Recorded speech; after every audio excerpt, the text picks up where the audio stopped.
Well, hello, boys and girls. Today we're going to talk about Texas animals, specifically the turtles and the snakes. And we're going to learn a lot about them, see different ones, see what can even happen in the wild that you might not think can happen. But the first ones we're going to see are the turtles. We're going to see a three-toed box turtle. You'll find out why they're called a three-toed box turtle. Okay, the first one here, take a good look. There she is. That's right. This is a girl. And you can take a good look at her back paws here as she pees.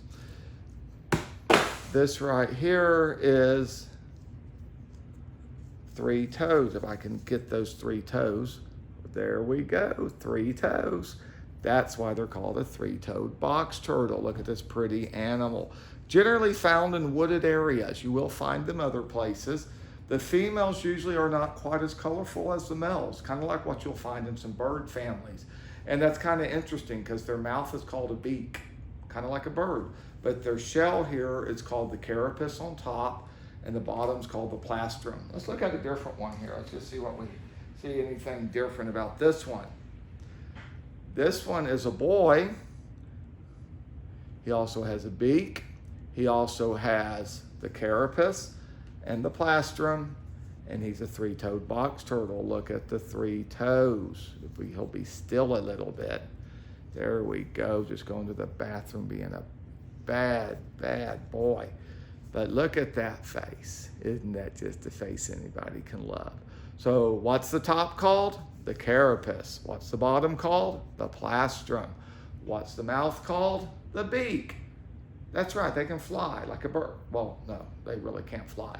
But no, and they never lose their shell. It grows with them. They're not like a hermit crab and the turtle crawls out of the shell. No, it's just like our arm. It grows and gets larger, needs larger size shirts and shoes. Arms don't need shoes, but our feet grow. That's right. So let's say bye to the three-toed box turtle. Bye, three-toed box turtle. Bye-bye. Bye-bye. Wave wave something. Okay, look at the camera. Okay, bye-bye. Now we're going to talk about Texas snakes. Yes, those wonderful animals that many people fear. Nothing to be scared of. They can't run away. They don't have a leg, or two, or three, or four. So they can't run. Yes, just back away from them when you see them, admire them, take a photo, maybe even a little video, and you can watch that animal in the wild. But we're going to talk about some of those Texas snakes right now. We have a poster here. This shows you the ones of Southeast Texas. That's where we live. Yes, Houston is in Southeast Texas. So take a look right here. You have the diamondback rattlesnake. He's found literally in Galveston, all the way along the coast of Mexico. You have the pygmy rattlesnake. He's found spread out in different places. And then you have the timber rattlesnake, which is also spread out in different places. The closest you'll find these two to Houston is Montgomery County, just north of the Woodlands. Now you look at this side, we have the non-rattlesnakes, the pit vipers, which are the rattlesnakes, the cottonmouth, and the copperhead. So now we have the cottonmouth, we have the copperhead, and we have the coral snake. When you look at all these are the ones that live around us. Do not use rhymes. That doesn't work. Red and yellow kill a fellow, red and black, venom black. It's not a good, healthy rhyme to learn how to ID snakes. Same way with the shape of their heads.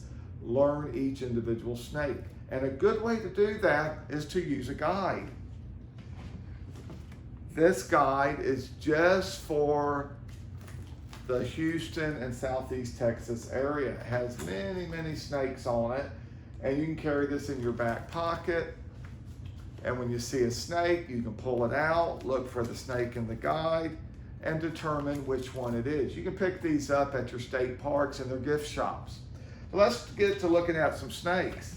So the first one we're going to see is going to be a wild snake. And yes, these are wild snakes. This one here was bit by a cat and a mess. I mean, really a mess. He was very sick, had to put on antibiotic. He was actually belly up for a few days before he finally started getting healthy enough, but he's a little too safe, you could say, not to release. He just should not be released. So we've kept this snake. See, he's a little bit jumpy, but this is a Texas rat snake. Notice the solid color head and the white chin. That's a great way to identify the snake. They have a red tongue, usually have blotches on their back. But this is your Texas rat snake. Neat animals, really neat. Can you guess what they might eat? Yes, rats, and they kind of like eggs and small birds also. They're good, great climbers. They can climb whatever they want. Neat animals. But this is one that was found in North Houston, and it had been attacked by a cat, but it recovered, but definitely too tame to release in the wild. We'll put him up in a nice, safe snake bag. That's right, they're called snake bags. There's never been a guinea pig in this bag. Oh, we're going to move to Southwest Texas. This is Brandy, the gray-banded king snake. These are really one of the jewels of Texas. What do I mean by a jewel? You know, like a pretty necklace, a jewel. Yes, they're one of the jewels of Texas because people travel from all over the world in hopes to see one of these crawling around on a rock cliff at night. Yes, they climb rock cuts. You can see that beautiful face. Very soft, very neat snake. If you look at their belly, they're camouflaged on their belly. Kind of looks like shadows. Right, so they're climbing along a rock cliff, and the animal's looking up at them. They see shadows of the rocks, not the snake itself.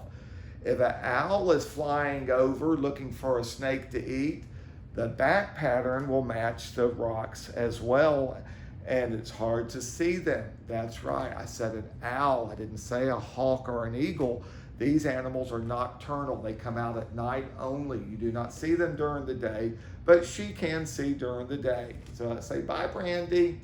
Another beautiful king snake, gray-banded king snake. Goes into her snake bag. What else do we have in here? Let's see, all kinds of fun stuff. Well, we started with a rat snake. Let's look at a different rat snake. This rat snake actually can be found in similar areas where the gray-banded king snake is found, Southwest Texas, all the way to Big Bend. Look at this gorgeous rat snake. These animals are beautiful. Look at the lines, salmon belly. These are just gorgeous animals. This is called a Baird's rat snake. Very neat animal. They do climb rock cliffs just like the gray-banded king snake going along the cuts, but this is Mrs. Baird. She's actually a Mr. But Mrs. Baird's spelled the same way as Mrs. Baird's bread. Okay, let's say bye, Mrs. Baird's. Wave your tongue at everybody. Okay, well, don't wave your tongue at everybody. Just be that way. We're going to have a talk when we get home. Oh, we are home. Well, we'll see about that. Neat animals. If you have questions, you can email us at texassnakes.net. You can see the email addresses there to Michelle or to Clint. I'm Clint, better known as the Snake Man. Oh my, getting much larger here. This is a neat snake. This kind of in that rat snake group, but not. This is a corn snake, a Texas corn snake. So they don't look like what you'll find in, say, the East Coast, say Florida or Kentucky. This is our Texas corn snake. You can look at the checkered belly. You can look at the two stripes on the tail here, if she'll show them to me. Look at that. See the stripes on the tail on the underneath? That will show you that this is a corn snake. These are generally not a friendly species, but this one here is doing very well. That's right, you're a friendly girl, huh? Yeah, this is a girl snake. She's very nice and soft, very different than the rat snakes, but similar looking blotches on the back. But this is a corn snake, Texas corn snake. See her climbing on me. They climb very well. Let's see if we can get her in the bag. That can be a trick. Let's see what she does. Let's kind of get everybody can see this. Let's see if we can get her in a bag. I go this way. I let go, and she usually crawls out before I get her back in. Let's try this again. Well, okay, here we go. There we go. Okay, now close it real quick. Got lucky. Yes, that's how you get her in the bag. She's not one for wanting to go in, but it's just temporary. She'll be going to her nice cage in a little bit. Oh my, got a small snake in here. This is we're back to king snakes again. This is not the smallest, but the softest king snake in the state of Texas. It's called a prairie king snake. Would they be found in the forest? Well, they actually are. But they're more likely found in fields, like where cows live and big prairie areas. But they're called a prairie king snake. You can see it does not have the checkered so much like the corn snake, much smaller head, but it does have the blotches on the back like the rat snake and the corn snake. This is called a prairie king snake. Very soft animal. So can you see it now? There we go. Oh, look at it waving its tongue at you. Can you see that? Oh, she likes you. That's a good girl. That's right. So prairie king snakes, a lot different. These are docile by nature. They're very friendly. Would that mean you pick up a wild one? Of course not. You take 3 giant steps backwards away from the snake. Then you take your phone and go, or your camera, or you just admire, enjoy wildlife. You can stand back and look at it. So we'll put her in her bag, see what else we can find in my bucket over here. It's gonna get crazy, I think. Let's see, okay, yeah, this will be crazy. This is a Texas bull snake, like, bull with horns, a bull snake. And his name is Rocky Jr. That's right, his daddy's name was Rocky Sr. Rocky Sr., well, let's just put it this way. Rocky Jr. is nothing like his daddy. He is a pretty good sized snake. We can see if we can stretch him out here. He is not little, he's pretty big. And these bull snakes can get up to 7 feet long. That's right. So this is a bull snake. See if we can see his face real well. Look at that. Isn't that gorgeous? Look at that face. Bull snakes are one of our prettiest snakes, but here is something why you learn each individual snake. Blotches on the back again. Our 4th snake that has blotches, so you have identifying factors on every single snake. This snake actually mimics the rattlesnake with the banding on its tail. So it's a rattlesnake mimic. So it will vibrate this tail while making a hissing rattle noise with its mouth. Even though he's crazy, he's a little too tame to hiss. He hasn't hissed in many years, but he did when he was a baby. Nothing like your dad, nothing at all. His dad was the sweetest bull snake I've ever met. And literally, everybody liked Rocky. So this snake here is just a neat animal. They get very big. They're a kill scale. I don't know if you can see that on the camera. They have a little line on every single scale. It's called a kill. So it's kind of rough, but soft. At the same time, it's very, very soft. So let's say bye, Rocky Jr. Say bye to everybody. Y'all notice that triangular head if he'll show it to you. Yeah, well, he's not really showing it to you. But he has a triangular head just to show you it's a myth. It's not a true statement. See if we can get this guy in the bag. Oh, bet my armpit smells good. Okay, let's see what we get here.